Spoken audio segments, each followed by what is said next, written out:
গাজা এইটাই আমার সাজা, এই জগতের বাদশাহ আমি, এই জগতের রাজা। গাজাই আমার গুরু, আমি হইলাম তাহার শিষ্য। গাজাই আমায় ছাইরা দিলে হইয়া যামু নিশ্চয়, এটাই পুরাই প্রাকৃতিক, নাই তো কোনো ভেজাল। কিছু পাগল গাজা খাইয়া শুরু করে বেচাল, ওরা চিনে গাজার ধোয়া, গাজার মজা বুঝে না। বাবার গুরুর অভিশাপাই ওরা বাজো না। যত বড় বড় পণ্ডিতার বুদ্ধিজীবীরা ভাবনা চিন্তার পরে দিত তারা গাজা ধরাইয়া। গাজা উদাহরণ দিলাম, লাউটিয়ে চির ময়দানে, এই সব কিছুর পিছাই আমার গুরুর অবদান।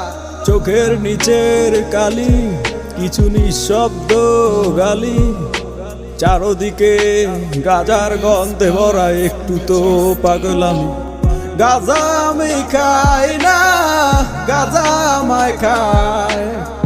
গাজার নৌকা ছাইরা দিলে পাহাড় তলি যায়। গাজা আমি খাই না, গাজা